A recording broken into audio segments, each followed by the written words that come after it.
Hi guys, Naman this side and welcome to the first episode of our data structures learning series. जैसा आपने video title में पढ़ ही लिया होगा, आज के हमारे वीडियो का टॉपिक है स्टैक। तो उम्मीद करता हूँ कि पिछले वीडियो के डिस्क्रिप्शन में जो स्टैक का हमने हैंडपिक मटेरियल डाला था और साथ ही साथ कुछ बेसिक प्रॉब्लम्स डाले थे, आपने उनको गो थ्रू कर लिया है ताकि आपका बेस सेट है।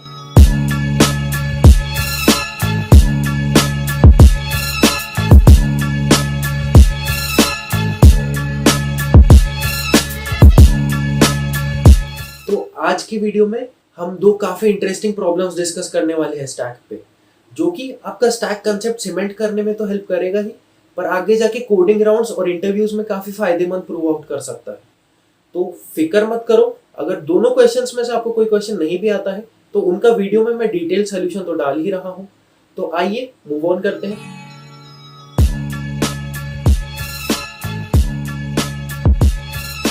तो गाइस, आज का हमारा पहला क्वेश्चन जो कि आप स्क्रीन पर देख सकते हैं, remove all adjacent duplicates in a string. अगर आप चाहें तो यहाँ पे वीडियो पॉज करके एक बार क्वेश्चन रीड कर सकते हैं। मैंने ऑलरेडी रीड कर लिया है, तो मैं आपको क्वेश्चन का जिस्ट बता देता हूँ। हमें एक स्ट्रिंग गिवन है दोस्तों, जो कि कंसिस्ट करती है लोअर केस लेटर से। उस पर हमें एक ऑपरेशन परफॉर्म करना है जो कि है डुप्लीकेट रिमूवल ऑपरेशन। इस ऑपरेशन में हमें कोई भी दो एडजेसेंट डुप्लीकेट कैरेक्टर्स को रिमूव करना है स्ट्रिंग से। और एक इंपॉर्टेंट पॉइंट दोस्तों, ये ऑपरेशन हमें तब तक परफॉर्म करना है जब तक स्ट्रिंग में एडजेसेंट डुप्लीकेट्स प्रेजेंट है। तो गाइस, जैसा कि ये एग्जांपल हमें गिवन है, इसमें इनपुट स्ट्रिंग है ABB ACA। तो हमें यहाँ पे डुप्लीकेट रिमूवल ऑपरेशन परफॉर्म करना है। तो डुप्लीकेट रिमूवल ऑपरेशन परफॉर्म करने के लिए हमें एडजेसेंट डुप्लीकेट्स ढूंढने हैं। तो जैसा कि आप ये स्ट्रिंग में देख सकते हो, दो बीज एडजेसेंट प्रेजेंट है। तो अगर हम उन दोनों को रिमूव कर दे तो अगले इटरेशन में हमारे पास जो स्ट्रिंग आती है वो है A C एंड A। तो क्या अब ये स्ट्रिंग में हम डुप्लीकेट रिमूवल ऑपरेशन परफॉर्म कर सकते हैं? तो हाँ, यहाँ पे भी दो A's प्रेजेंट है जो कि एडजेसेंट है। तो अब यहाँ पे हम वो दो A को रिमूव कर दे तो हमारे पास बचता है C A। तो यहाँ पे गाइस आप देख सकते हैं कि कोई भी एडजेसेंट डुप्लीकेट्स प्रेजेंट नहीं है। तो ये हमारा फाइनल आउटपुट रहेगा जो कि हमें प्रिंट करना है। तो यहाँ पर आप वीडियो को थोड़ी देर पॉज करके इस क्वेश्चन के बारे में सोच सकते हैं, क्योंकि वीडियो के नेक्स्ट पार्ट में हम इस क्वेश्चन का सलूशन डिस्कस करने वाले हैं।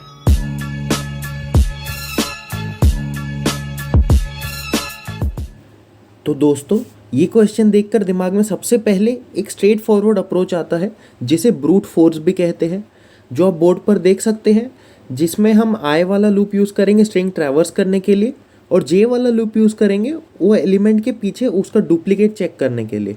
अगर डुप्लीकेट है तो वी नाम की एरे में उन दोनों को ज़ीरो मार्क कर देंगे। वी नाम की एरे में ज़ीरो का मतलब है कि वो एलिमेंट रिमूव हो चुके हैं। तो एंड में हम जब फाइनल एरे प्रिंट करेंगे तो उनमें वही एलिमेंट्स प्रिंट करेंगे जिनकी वैल्यू वी में 1 है। ऐसा ही सिमिलर कोई अप्रोच आपने भी सोचा होगा दो नेस्टेड लूप्स वाला, मगर इसकी time complexity O of n square है, क्योंकि यहाँ दो नेस्टेड लूप्स यूज़ हो रहे हैं जो कि टाइम लिमिट एक्सीडेड एरर दे सकता है। तो आइए देखते हैं स्टैक जैसे आसान डेटा स्ट्रक्चर से इसे कैसे ऑप्टिमाइज कर सकते हैं O ऑफ n में।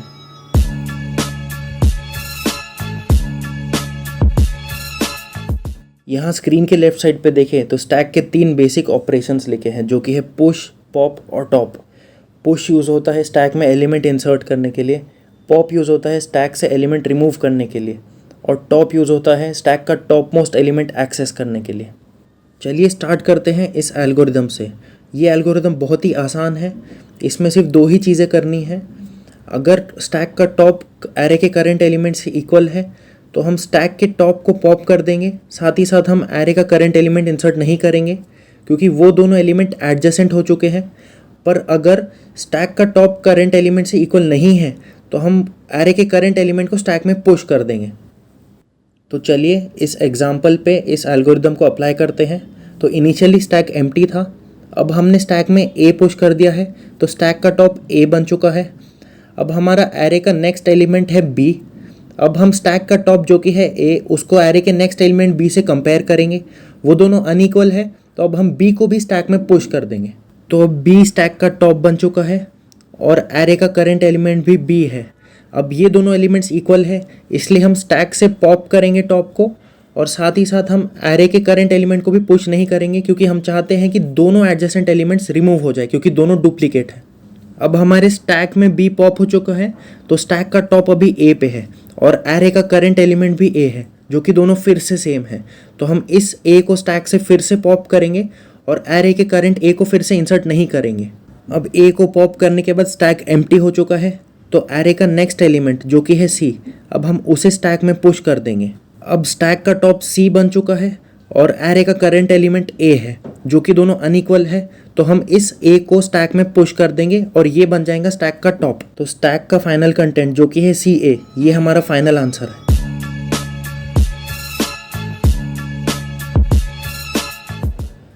आप आज का हमारा सेकेंड प्रॉब्लम स्क्रीन पे देख सकते हैं।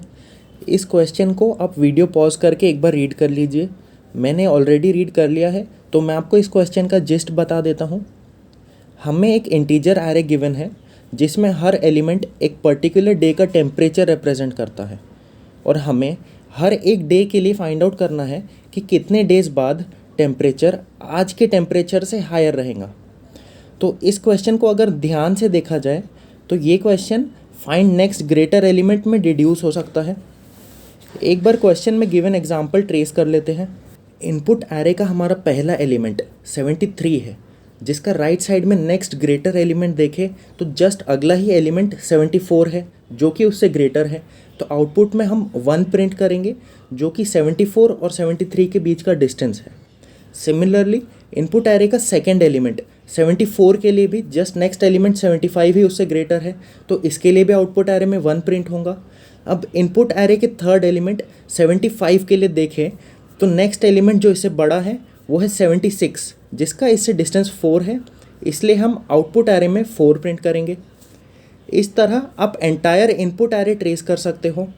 और अब आप वीडियो को पॉज करके ये क्वेश्चन ट्राई कर लीजिए। अगले सेगमेंट में इसका सल्यूशन डिस्कस करते हैं। इस क्वेश्चन को देख के सबसे पहले दिमाग में एक ब्रूट फोर्स मतलब कि एक स्ट्रेट फॉरवर्ड अप्रोच आता है, जिसमें 2 लूप यूज़ करके हम ये प्रॉब्लम सॉल्व कर सकते हैं। फर्स्ट लूप एरे ट्रैवर्सल के लिए यूज़ होगा, second loop next greater element find करने के लिए यूज़ करेंगे, जो मिलते ही सेकेंड लूप ब्रेक हो जाएगा। इस अप्रोच में 2 नेस्टेड लूप्स की वजह से इसकी टाइम कॉम्प्लेक्सिटी n² हो जाती है, जो कि बहुत ही इनएफिशिएंट है, और इंटरव्यूअर एक्सपेक्ट करता है कि आप मोस्ट ऑप्टिमल वे में इसे सॉल्व करें। तो आइए देखते हैं स्टैक जैसा आसान डेटा स्ट्रक्चर इस प्रॉब्लम को O ऑफ n² से O ऑफ n में कैसे ऑप्टिमाइज़ करता है। उससे पहले आप ये सोच रहे होंगे कि n² और n में इतना क्या ही फ़र्क है जो इंटरव्यूअर इतना रो रहा है। क्यों थक रहे हो? आइए इसे एक एग्जाम्पल के थ्रू देखते हैं। सपोज इस प्रॉब्लम में 10⁵ डेज है, मतलब n = 10⁵ तो इसे स्ट्रेट फॉरवर्ड अप्रोच से जो कि O ऑफ n² है करें तो अप्रॉक्सीमेटली 100 सेकेंड्स लगेंगे। और वहीं अगर स्टैक से किया जाए जो कि O ऑफ n है तो अप्रॉक्सीमेटली 0.001 सेकेंड्स लगेंगे, जो कि 10⁵ टाइम्स फास्टर है। स्क्रीन के राइट साइड में स्यूडो कोड है और लेफ़्ट साइड में ट्रेसिंग है। तो आइए शुरू करते हैं। तो इस गिवन एग्जांपल के लिए इनपुट एरे T और आउटपुट एरे आंसर है। यहाँ पहला एलिमेंट 73 जो स्टैक के टॉप से कंपेयर होगा, जो कि आप वाइल लूप की कंडीशन में देख सकते हैं।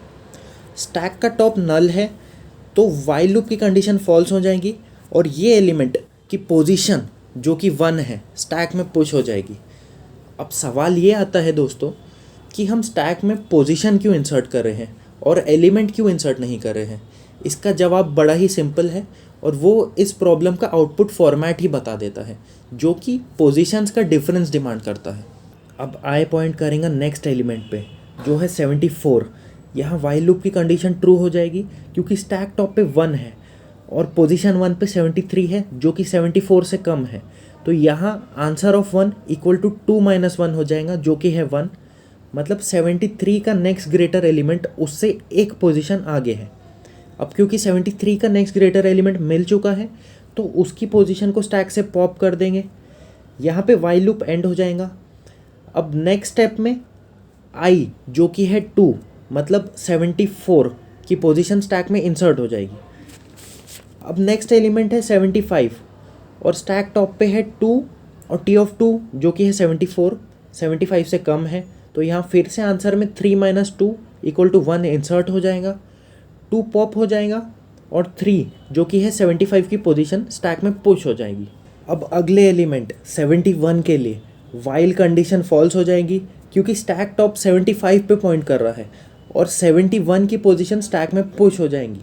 सिमिलरली 69 की पोजीशन भी स्टैक में पुश हो जाएगी। अब नेक्स्ट एलिमेंट 6th पोजीशन पे 72 है जो कि स्टैक टॉप जहाँ पॉइंट कर रहा है पोजीशन 5 पे 69 है उससे ग्रेटर है। तो आंसर ऑफ 5 = 6 - 5 = 1 हो जाएगा, 5 पॉप हो जाएगा।